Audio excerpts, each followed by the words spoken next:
Continuamos hablando sobre el tema de la corrupción en la política. Y estábamos hablando en concreto del clientelismo. Por otra parte, en esas 4 comunidades que buscábamos anteriormente, la relativa extensión de variedades de conducta política considerada corrupta, de acuerdo a las normas de las élites occidentales sobre cómo ejercer un cargo público y cómo participar políticamente. Segundo punto, la tolerancia o severidad con lo que las élites y las masas ciudadanas observaban las variedades de conducta consideradas corruptas, de acuerdo a la definición oficial anteriormente expresada. Los resultados del estudio fueron bastante expresivos de cómo la cultura política influenciaba la extensión de las prácticas corruptas y la calificación de las mismas. Así, por ejemplo, la pequeña corrupción, como el arreglo de las multas del tráfico, o la interpretación favorable de las normas para con los amigos, es considerada como normal y ampliamente practicada en los 3 primeros tipos de comunidades, aunque también se da en el 4º tipo de comunidad, con cierta crítica social, sobre todo entre las élites culturales. La corrupción rutinaria, como la adjudicación de contratos a quien apoyan la campaña electoral, es alta en su frecuencia en el sistema tercero de jefe-seguidor y considerada socialmente como corrupción gris.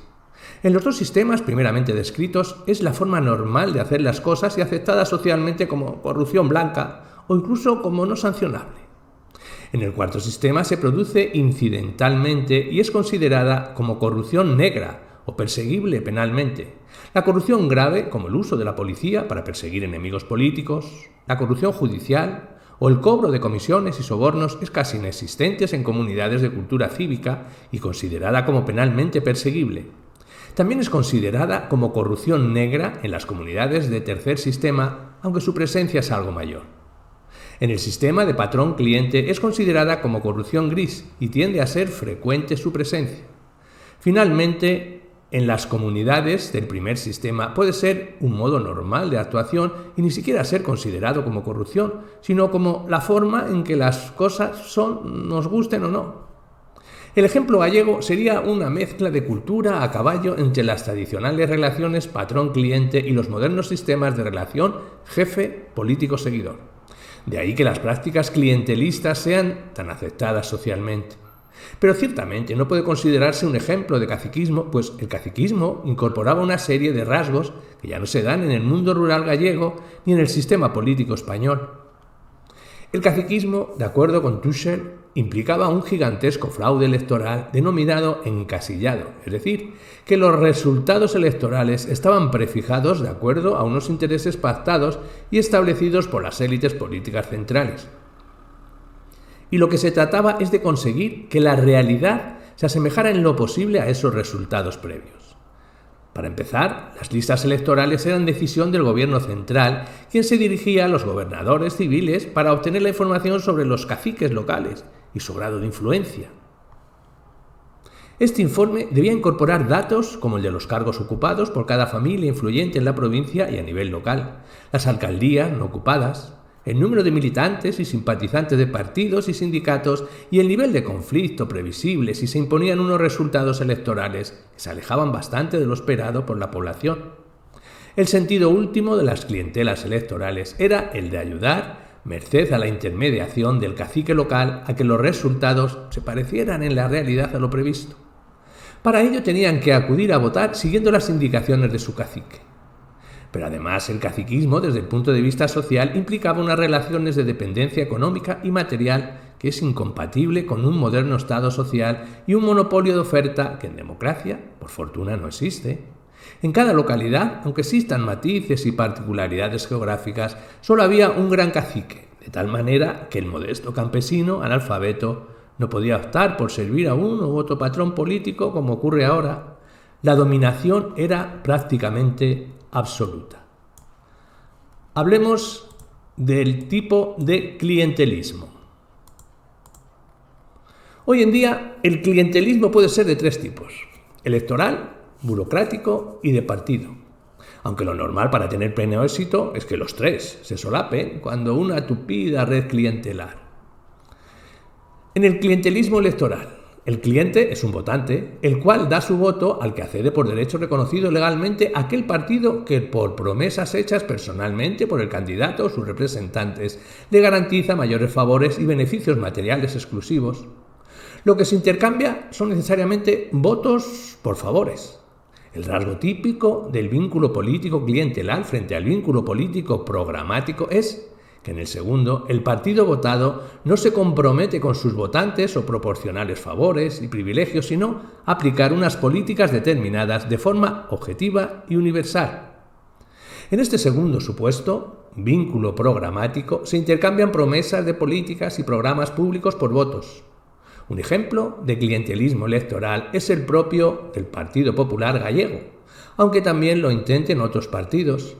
El votante acude a votar lo que el patrón le dice, porque hay un lazo de confianza con el patrón forjado en los múltiples favores que éste le ha hecho y le puede hacer, desde colocarle al hijo hasta ayudarle a pedir una subvención o llamar a alguien de tráfico para que en el examen para la obtención del permiso de conducción sea benévolo con su cliente.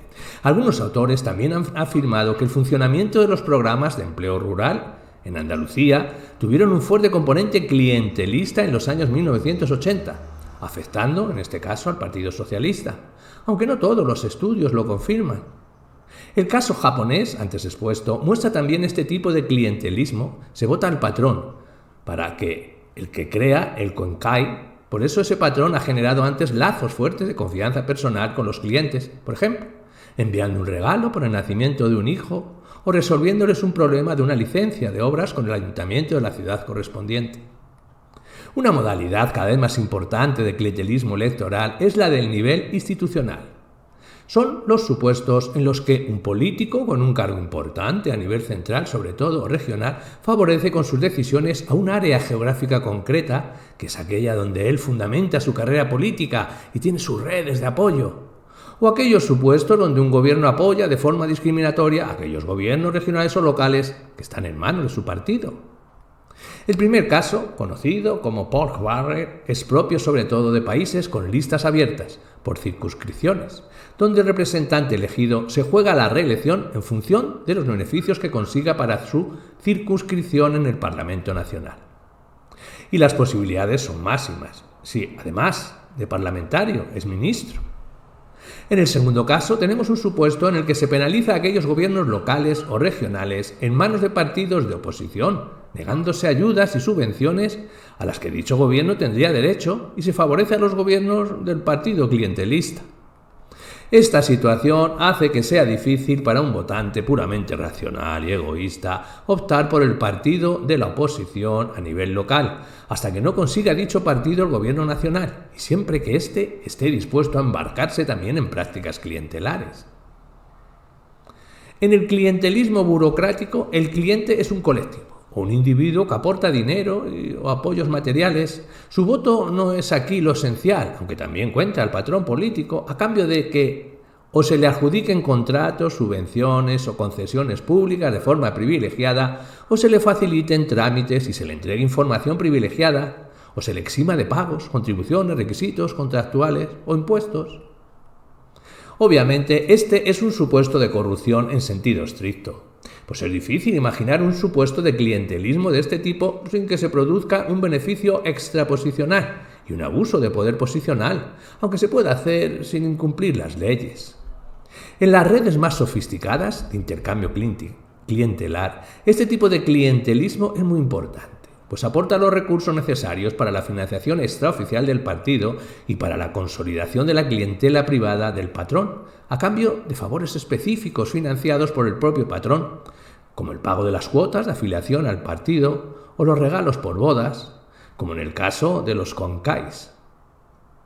En el ejemplo que antes pusimos, basado en el testimonio de Cesa Anti Di Pietro, nos encontramos con un típico ejemplo de empresario político o político de negocios. Es Sian Nameo, el empresario de pompas fúnebres. Este empresario se afilia al partido y se incorpora a la red clientelar a cambio de que se le aseguren o faciliten contratos. Su papel en la red es el de financiador a través de comisiones, pero también el de facilitar el control de una sección del partido gracias a los votos que controla de sus trabajadores forzosamente afiliados al partido. Finalmente, es el clientelismo de partido el cliente que es un miembro del partido y que da su voto, o mejor aún, que pone su red de clientes internos al servicio de una determinada facción, candidatura o corriente del partido, a cambio, sobre todo, de obtener un puesto de responsabilidad en el partido, en el gobierno o en las listas de candidatos del partido a las distintas elecciones. En este caso se apoya a aquella corriente o candidato que da más, a cambio del voto. Chiesa es un ejemplo de cliente de partido, pues va cediendo su apoyo cada vez más valioso por incorporar clientes propios en número creciente a aquella facción o corriente que más le da a cambio. Pero Chiesa tiene éxito sobre todo porque usa los tres tipos de clientelismo solapadamente. Fideliza votos para el partido, se financia a través de los sobornos y vende su poder interno en el partido a cambio de más poder externo. Poder externo que a su vez le permitirá fidelizar más votos, obtener más sobornos y alcanzar puestos de más responsabilidad en el gobierno. Hablemos de clientelismos, rasgos básicos. Antes de proceder a explicar por qué el clientelismo implica siempre corrupción política, será conveniente definir sus rasgos esenciales, siguiendo a Maiz en 2004, y podríamos destacar 10 grandes rasgos.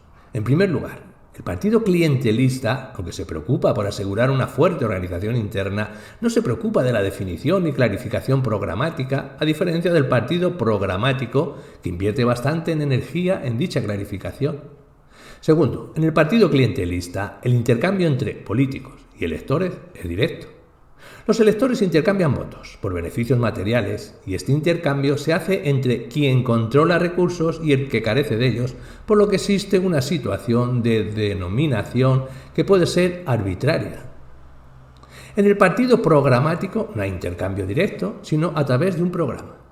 Si se ejecuta el programa, se reciben los beneficios previstos con independencia de si se vota o no al partido, por lo que no hay dominación arbitraria. Tercero, el clientelismo implica individualización, personalización y dispensa de favores. No se distribuyen beneficios para todo un colectivo, sino para aquellos señalados por ser de la red clientelar. Cuarto, la rendición de cuentas es más sencilla en el clientelismo que en la política programática, pues el cliente observa directamente si recibió o no lo prometido, mientras que con el vínculo programático hay que esperar a ver cómo se implanta una política e interpretar los datos. En el clientelismo es más sencillo controlar al poder. Quinto, el clientelismo es una institución informal que cumple funciones de distribución de información y recursos como una burocracia paralela. Para ello se configura como una estructura específica de redes sociales que se ramifican capilarmente y adquieren rasgos de permanencia.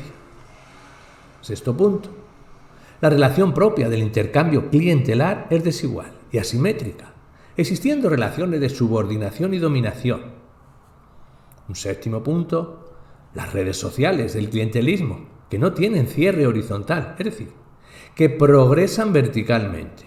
Yo puedo ser patrón de diversos clientes y estos, cada uno, puede tener sus propios clientes y así sucesivamente. La pirámide. Pero está bloqueada la posibilidad de contactos horizontales entre clientes. El patrón se relaciona con cada uno individualmente y se mantienen en secreto los vínculos y acuerdos. Octavo, el clientelismo genera desconfianza hacia los otros clientes y hacia las instituciones, dado que se fomenta la ausencia de interacción social y comunicación. Por ello es una gran inhibidora de la acción colectiva y de la movilización política. La ausencia de confianza universal se compensa con una confianza particular en el patrón, pues hay una fidelidad compartida. Noveno, el patrón debe mantener la red mediante una auténtica estrategia de dominación política en la que es muy importante el control de los incentivos. Así, hay que suministrar beneficios excluyentes. Hay que personalizar la relación, hay que favorecer la visibilidad de los actores para reforzar el control y anticipar diserciones, hay que sancionar la deserción y hay que incentivar la desconfianza hacia la política de interés general. Décimo, el clientelismo tiende a expandirse, pues es una opción racional, aunque no moral, tanto para los votantes como para los patrones. Los votantes obtienen privilegios, sin perder los derechos a las políticas universalistas, y los patrones ganan elecciones que de otra forma quizá no ganarían. Pero esta expansión hace que la competencia entre patrones sea mayor y que las demandas crezcan, por lo que se hace preciso acudir a vías corruptas para obtener los recursos necesarios para mantener viva la red. Es el momento del clientelismo burocrático y su modelo de intercambio, aunque puede ser también el momento de la compra de votos y otras prácticas claramente corruptas. Además, no hay que olvidar que hoy en día, con la expansión del marketing político, los partidos programáticos llegan a segmentar clientes y a identificar de forma bastante clara sus demandas, con lo que desde el programa se contesta a necesidades muy diversas, aunque muy difícilmente integrables en una acción de gobierno coherente y equitativa. Por ello, la competencia con los partidos programáticos se hace cada vez más encarnizada y la necesidad de recursos más perentoria. De ahí que se busquen vías corruptas de obtención de fondos.